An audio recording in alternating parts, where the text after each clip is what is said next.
Well, I didn't get any video racing on the weekend.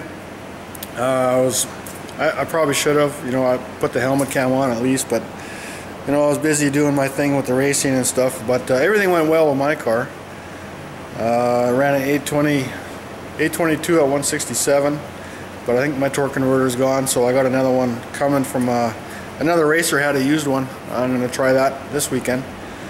But the Grota one car went out on the weekend, and the girl was driving it, and she was making her licensing runs, and everything was going fine up until the motor just kind of stopped on her.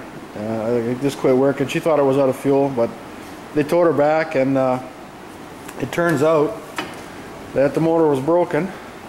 So I got it all apart here, and this is what happened.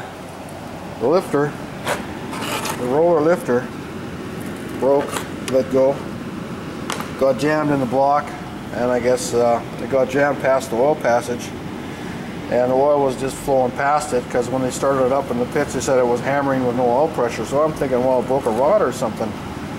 But it's amazing what a little lifter will do when it breaks.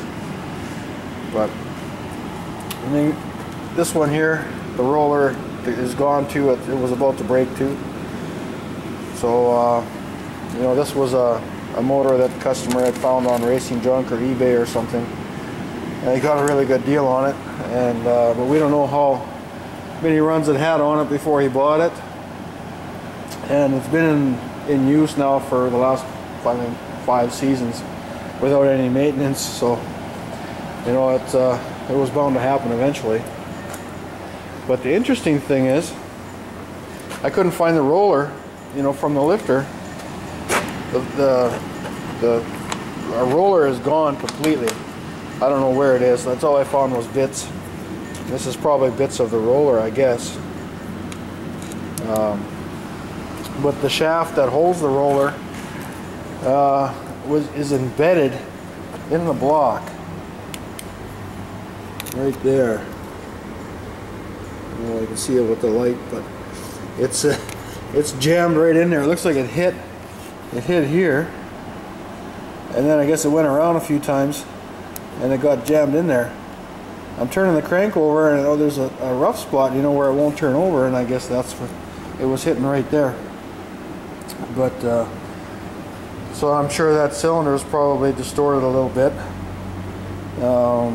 The engine's got to get, you know, new rings, bearings. The main bearings are really good.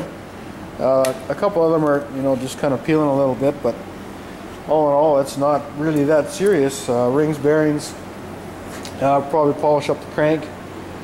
One push rod is bent. This rocker arm got a little hot here. You can see it's kind of discolored there. So, I mean, I got spares. We can throw another rocker in it if we want to fix it cheap. So, and then one valve got a little mush because the lash cap came off, and the rocker was hitting the tip of the valve, and it kind of smushed it a little bit. But camshaft is toast too, because it was rubbing on that broken lifter that was jammed in the bore. That one right there, and then the one over there's got a nick out of it, and that one's got a nick out of it. So it'll need cam, lifters, rod bearings. Rod bearings are down to the brass or copper or whatever they're made out of, and then yeah, it should be pretty, not, you know, pretty basic, not too bad. A lot better than I was expecting. But the good news is we got a race this weekend, and Grota 1's motor was still available. So there it is. That's the Grota 1 598. So we're going to put that in the car. Customer went and bought it, and then so we'll be good to go. We're going to change the valve springs on that one. It's got Nex-Tech springs on there, and I'm not sure how old they are, but we're going to change them out anyway. So I got a new set of valve springs coming for that, and then we'll drop that in the old Firebird here and get her going for the weekend. So yeah, it's kind of an interesting racing season, you know, but we'll get this all sorted out, and then I gotta change my converter tonight in my car and see what it stalls at, and then hopefully I can go a little faster this weekend. But thanks for watching, guys.